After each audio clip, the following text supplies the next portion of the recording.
Podcast Ngobrol Hukum dan Peradilan bareng KAY. Semua orang sama di depan hukum dan berhak atas perlindungan hukum yang sama tanpa diskriminasi. Kalimat tersebut merupakan prinsip dasar dalam hukum dan hak asasi manusia. Perlindungan dan kepastian hukum yang adil dan perlakuan yang sama di depan hukum menjadi salah satu hal yang dijamin dalam Undang-Undang Dasar Negara Republik Indonesia tahun 1945. Sebagaimana diatur dalam pasal 28 huruf D ayat 1. Walaupun telah terdapat jaminan hukum yang melindungi perempuan dan ada penekanan terhadap kewajiban negara untuk memastikan bahwa perempuan memiliki akses terhadap keadilan dan untuk menjamin perempuan bebas dari diskriminasi di dalam sistem peradilan. Pada kenyataannya, untuk mendapatkan kesetaraan di depan hukum dan akses terhadap keadilan bagi perempuan bukanlah hal yang mudah. Perempuan seringkali mendapatkan rintangan berganda dalam meraih pemenuhan haknya yang disebabkan oleh diskriminasi dan pandangan stereotip negatif berdasarkan jenis kelamin dan gender. Mahkamah Agung telah menerbitkan pedoman untuk mengadili perkara perempuan berhadapan dengan hukum melalui Peraturan Mahkamah Agung Perma Nomor 3 Tahun 2017. Pedoman ini untuk memastikan tidak adanya diskriminasi berdasarkan gender dalam praktik pemeriksaan persidangan di Indonesia. Demikian pula dengan Komisi Yudisial. Melihat berbagai kondisi tersebut, KAY mempunyai andil dalam pemenuhan hak perempuan berhadapan dengan hukum melalui tugasnya untuk melakukan pemantauan dan pengawasan terhadap perilaku hakim dalam mengimplementasikan Perma Nomor 3 Tahun 2017 dan Kode Etik dan Pedoman Perilaku Hakim atau KEPPH. Assalamualaikum warahmatullahi wabarakatuh. Halo Sobat KAY semua, apa kabar? Senang sekali saya Festi Rahma Hidayati berjumpa dalam podcast Ngobrol Hukum dan Peradilan bareng KAY. Podcast adalah podcast resmi dari Komisi Yudisial yang akan membahas isu tentang Komisi Yudisial, hukum dan peradilan dengan gaya santai. Di edisi kali ini, di bulan April bertepatan dengan Hari Kartini, kita akan menampilkan isu tentang kesetaraan dan akses hukum dan keadilan bagi perempuan. Telah hadir di antara kita, anggota Komisi Yudisial Republik Indonesia, Ibu Sukma Violeta, SHLLM. Mari kita sapa beliau terlebih dahulu yuk. Halo, Assalamualaikum Ibu, apa kabar? Waalaikumsalam warahmatullahi wabarakatuh. Lagi sibuk apa ini Ibu sepertinya? Lagi banyak kesibukan. Sedang melaksanakan seleksi calon hakim agung dan calonnya cukup banyak jumlahnya. Oke. Kita sekarang lebih beralih pada topik soal kesetaraan dan juga akses hukum dan keadilan bagi perempuan. Topik ini cukup menarik ya Bu ya, karena memang sebenarnya sudah ada jaminan bagi perempuan untuk mendapatkan hak yang sama tanpa ada diskriminasi dalam bidang peradilan ya.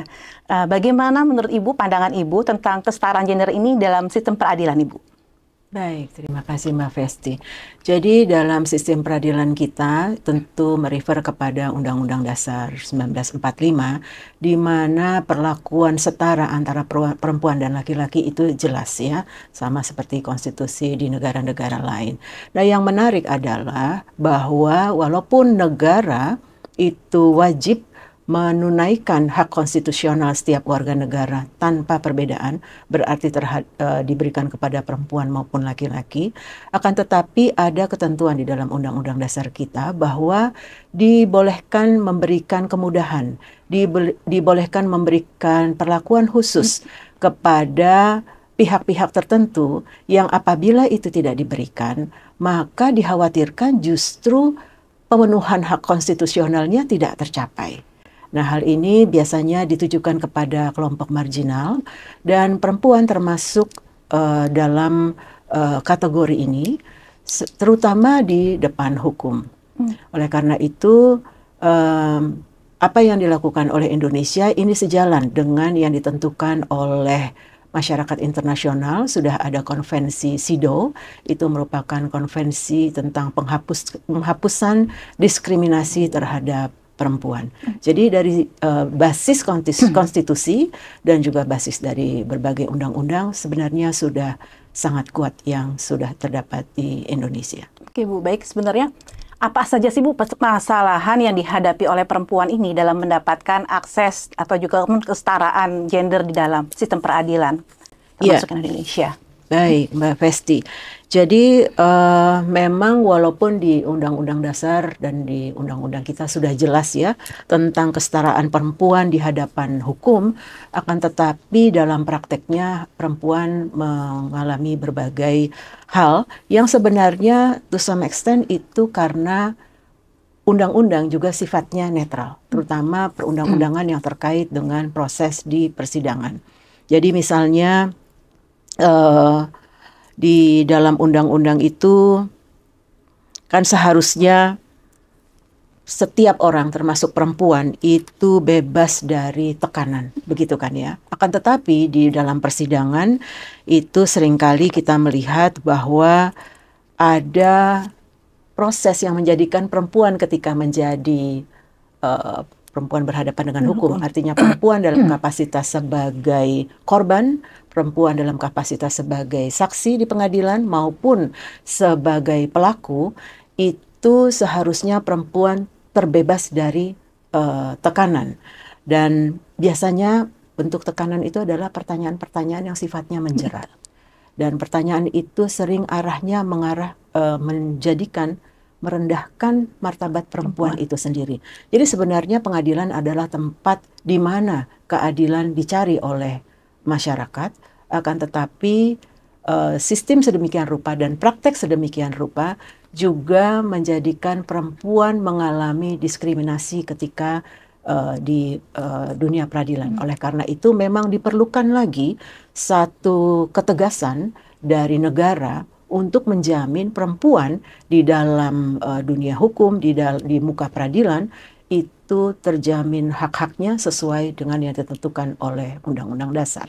Dan karena itu sudah ada beberapa ketentuan yang bukan saja menjamin adanya kesamaan hak, tetapi justru memberikan juga perlakuan khusus kepada perempuan, termasuk ketika perempuan berhadapan dengan hukum dan hadir di muka persidangan. Jadi pada dasarnya semua aturan ini adalah untuk melindungi perempuan sendiri ya Bu ya? Ya. Apa saja sih Bu hak-hak yang bisa didapatkan oleh perempuan ketika kaum perempuan ini berhadapan dengan hukum gitu? Karena memang sudah ada regulasi kewajiban oleh negara gitu kan untuk menjamin perlindungan kepada perempuan. Ya, jadi Mbak Festi ada beberapa undang-undang yang memang undang-undang tersebut tujuannya memang ingin memperkuat posisi perempuan di hadapan hukum. Antara lain undang-undang penghapusan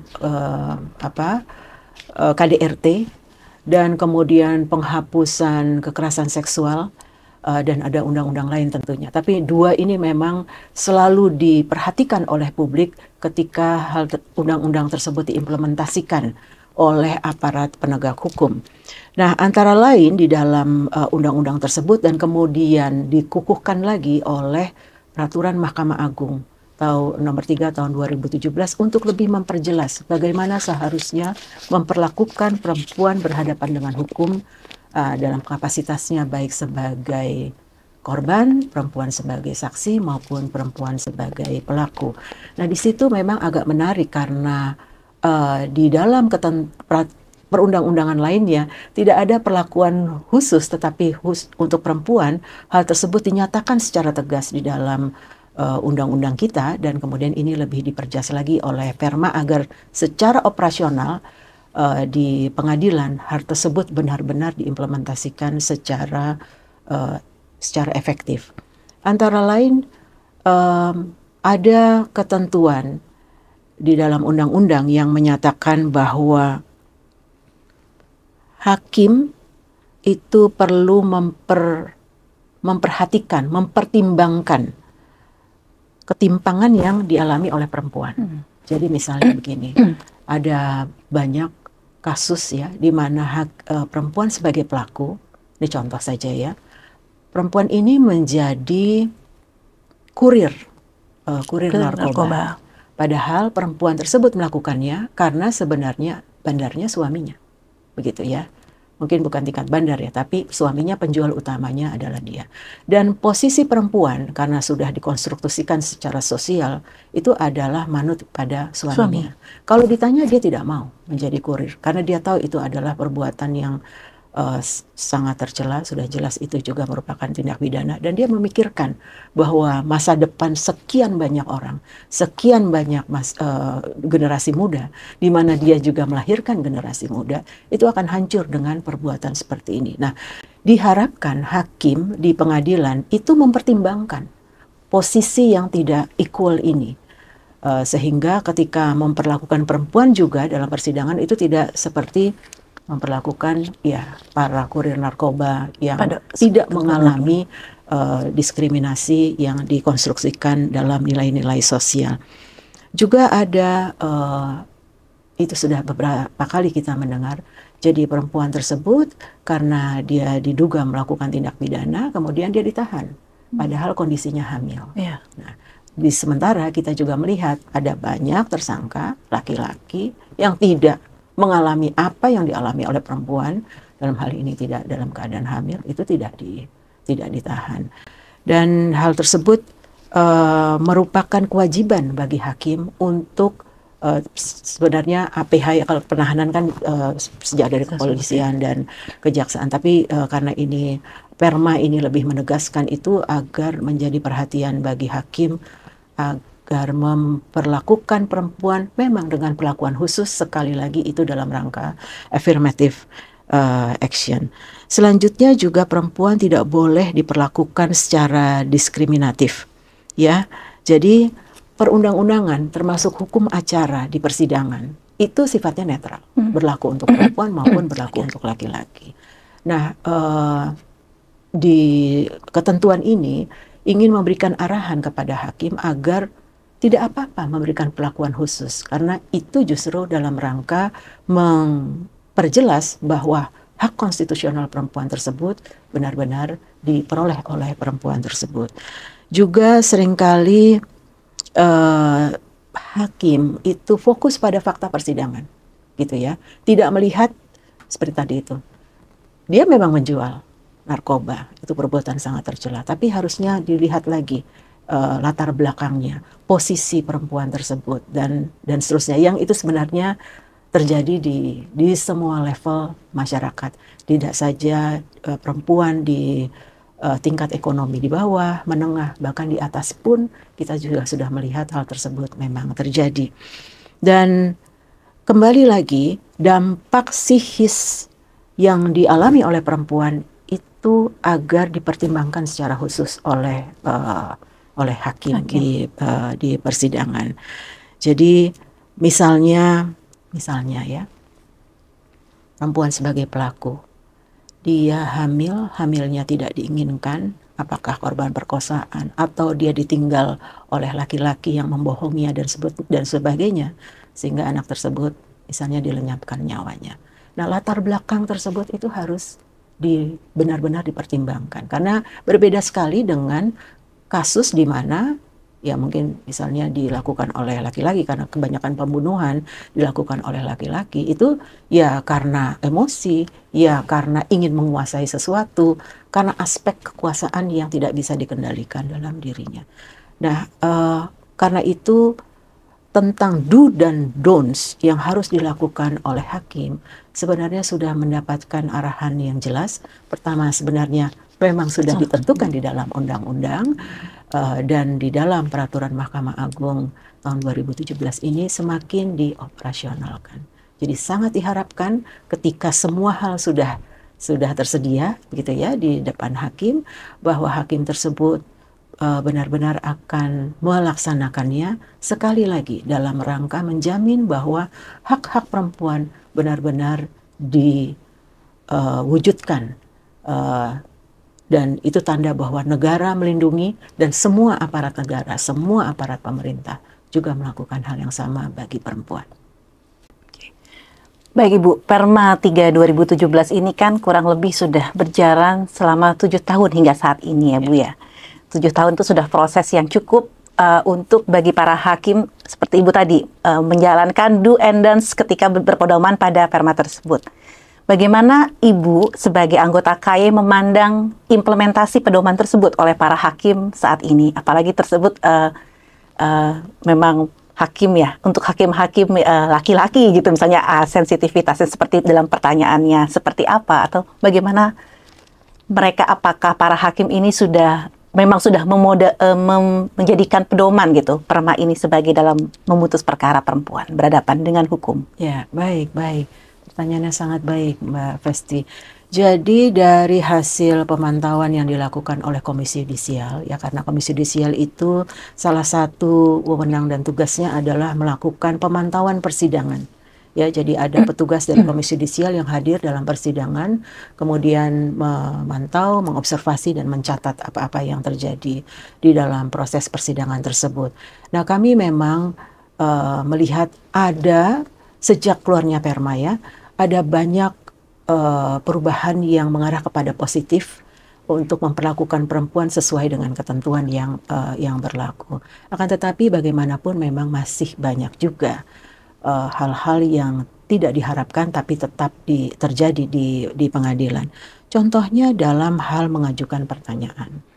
Dalam mengajukan pertanyaan itu memang seringkali kita melihat bahwa pertanyaannya walaupun diajukan dengan cara yang sopan, ya diajukan oleh jaksa gitu ya, diajukan oleh penasehat hukum, tapi sebenarnya maknanya itu menghancurkan mental perempuan. Sebagai contoh, jadi ada ditanyakan ini untuk kasus kekerasan seksual, ditanyakan riwayat seksualnya. Oh ternyata saudara dulu sudah pernah melakukan hubungan suami istri. Oh ini sudah terjadi berkali-kali. Kenapa sekarang tiba-tiba dianggap sebagai rape gitu ya, dan seterusnya. Nah hal tersebut menunjukkan bahwa perempuan dilihat stereotipnya, bahwa perempuan yang tidak menjaga kesucian dirinya begitu ya, itu boleh saja, bukan mungkin tidak sampai boleh saja, tapi ya pantas saja kalau mengalami hal yang tidak seperti yang dia harapkan, seperti rape itu tadi. Nah hal tersebut seharusnya menjadi perhatian dari majelis hakim, terutama ketua majelis, agar majelis mengatur, menegur ya siapapun yang ada di sana, ya bisa saja anggota majelisnya atau JPU-nya, jaksa penuntut umumnya, atau penasehat hukum dari terdakwa. Tapi ini nuwun sewu bahwa kadang-kadang hakimnya pun yang bertanya seperti itu. Nah ini memang perlu perlu lebih dikuatkan lagi pemahaman dari hakim bahwa hal tersebut sudah mendapat arahan dari Mahkamah Agung bahwa hal tersebut harus dihindari, bahwa yang harus dilihat justru aspek psikis dari perempuan tersebut, bukan mengarah kepada riwayat seksual, dan apalagi kemudian menjadikan martabat perempuan tersebut ketika berhadapan dengan masalah yang menimpa dirinya, terutama rape itu tadi, itu menjadi tidak berarti apa-apa karena perempuan tersebut dinilai sebagai perempuan yang pantas saja menerima perlakuan yang buruk tersebut. Dan juga seringkali riwayat seksual ini lebih dipertimbangkan, lebih kelihatan di mata majelis hakim dibandingkan, bahkan ya kami menerima laporan juga, dibandingkan visum, dibandingkan hasil visum. Nah hal-hal tersebut memang sangat kami harapkan di masa yang akan datang semakin lama semakin hilang dalam praktek penanganan perkara di pengadilan dalam perkara perempuan berhadapan dengan hukum. Baik Ibu, tadi Ibu sempat jelaskan bahwa Komisi Yudisial merespon isu ini gitu ya, dengan adanya Perma 3 2017 ini, dengan termasuk melakukan pemantauan persidangan yang memang sudah diamanatkan oleh undang-undang. Sebenarnya apa sih yang dilakukan KAY Bu untuk melakukan pemantauan persidangan ini? Apa yang dicari KAY seperti itu Bu? Baik. Iya, pemantauan persidangan ini sebenarnya KAY ya, petugas KAY datang, baik petugas dari KAY pusat di sini ya di Jakarta, juga KAY memiliki 20 kantor penghubung. Jadi bisa saja petugas KAY yang hadir di dalam persidangan yang dipantau tersebut adalah dari 20 kantor penghubung di 20 ibu kota provinsi. Dan KAY juga menjalin kerjasama dengan jejaring. Jejaring itu bisa universitas di seluruh kota di seluruh Indonesia, bahkan di kota yang sampai pelosok sekalipun, dan juga dengan LSM. Nah, sebenarnya walaupun Komisi Yudisial ini sering dianggap sebagai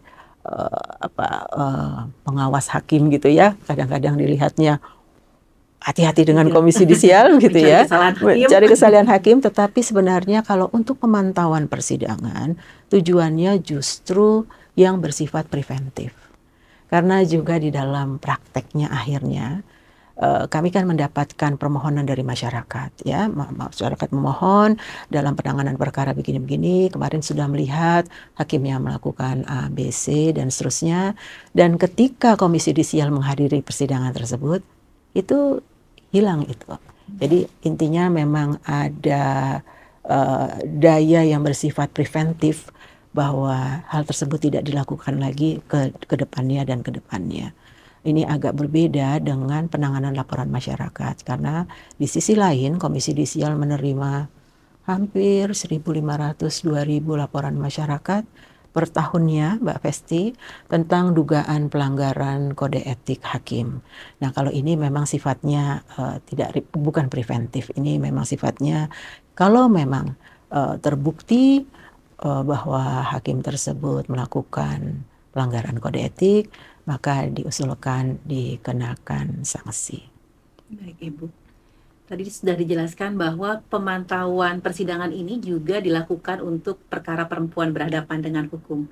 Lalu apa sih, Bu, yang menjadi tantangan besar bagi Komisi Yudisial dalam melakukan pemantauan persidangan PBH ini? Karena karakteristik kasusnya kan akan berbeda ya, Bu, ya, dengan kasus kebanyakan yang tidak ada isu sensitivitas gender seperti ini. Ya, benar sekali Mbak Festi ya. Jadi memang perkara yang sering disebut PBH, perempuan berhadapan dengan hukum, itu walaupun sebenarnya ada di berbagai jenis perkara, termasuk perceraian, termasuk pidana apapun, tapi memang lebih dominan jika perkara tersebut terkait dengan kekerasan seksual, terkait dengan KDRT. Nah, yang jadi kendala utama itu sebenarnya yaitu hukum acara sendiri. Walaupun hukum acara itu sifat mengatur demikian, itu justru untuk melindungi para pihak yang berperkara di pengadilan. Jadi perkara-perkara demikian itu oleh hukum acara ditentukan sidangnya tertutup. Nah, ini sebuah pengecualian ya, karena pada dasarnya semua sidang di muka pengadilan sifatnya terbuka, karena itu untuk menjamin bahwa ada akuntabilitas ya dalam persidangan tersebut. Akan tetapi untuk perkara-perkara yang sifatnya kesusilaan, maka itu menjadi persidangan tertutup. Nah, Komisi Yudisial menjadi terhambat juga ya untuk melakukan pemantauan persidangan.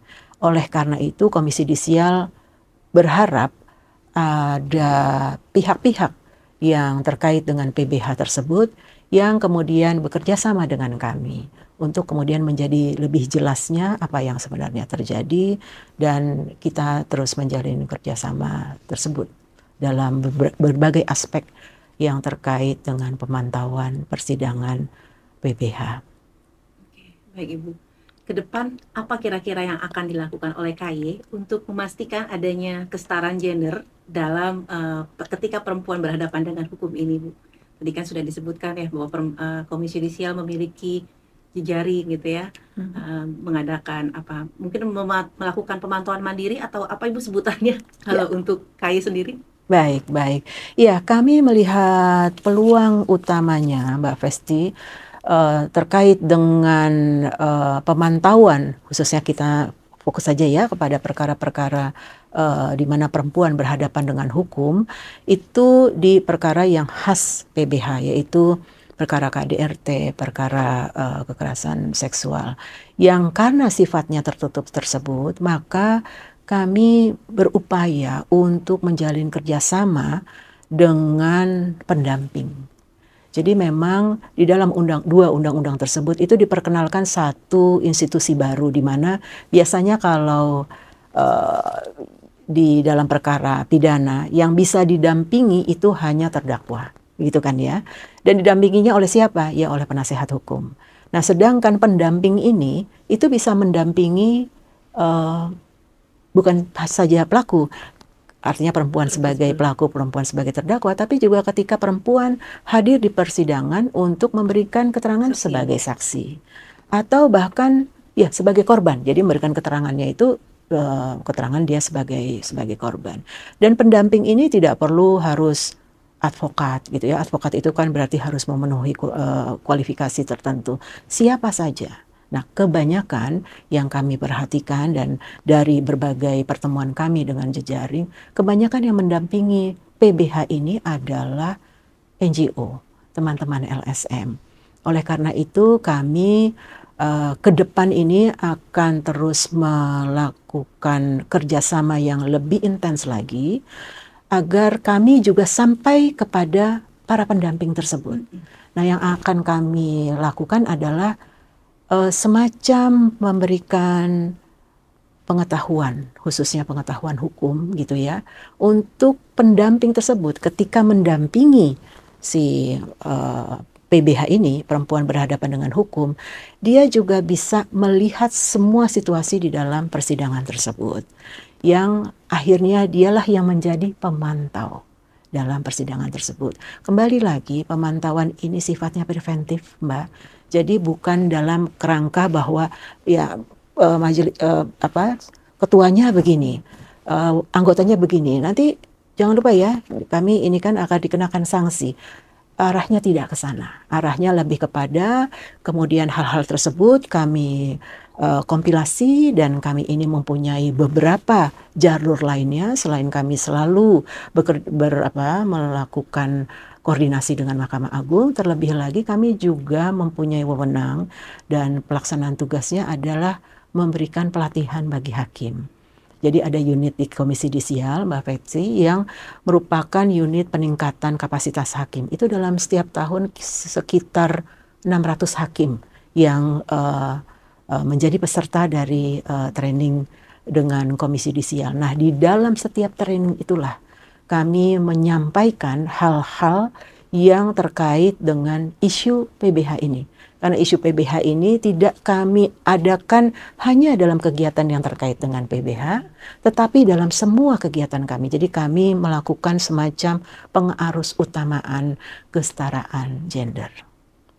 Ini menarik ya Bu ya, bahwa selain dijaga gitu ya, agar hakim memutus perkara sesuai dengan KEPPH dan bisa menjadikan Perma 3 2017 itu sebagai pedoman, juga KAI memberikan pelatihan untuk agar lebih peka terhadap isu-isu seperti ini. Sejauh ini bagaimana Bu antusiasme para hakim itu sendiri terhadap diberikan pembekalan terkait ini? Ya, baik. Ya, kalau yang sudah dilakukan selama ini memang di isu-isu yang lain ya. Isu PBH ini akan menjadi materi training kami di tahun ini. Jadi mungkin di sekitar bulan Agustus ya, itu kami akan mengadakan training PBH dan akan diadakan 2 kali. Berarti itu sekitar setiap training itu sekitar 40, jadi ada 80 hakim yang akan menjadi peserta training yang terkait dengan isu PBH.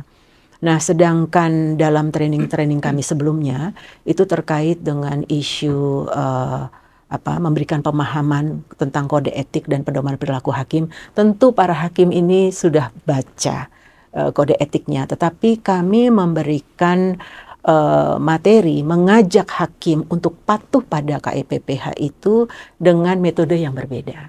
Jadi misalnya kami menggunakan case study gitu ya. Case study itu ya berdasarkan laporan yang disampaikan oleh masyarakat. Dari PLM tadi? Iya, dari PLM tersebut, penanganan laporan masyarakat tersebut yang jumlahnya sekitar 1.500 sampai 2.000 laporan tersebut. Dengan demikian hakim merasa ketika menjalani pelatihan tersebut, dan pelatihan ini bukan one way begitu ya Mbak Festi, tapi pelatihan tersebut sifatnya interaktif gitu.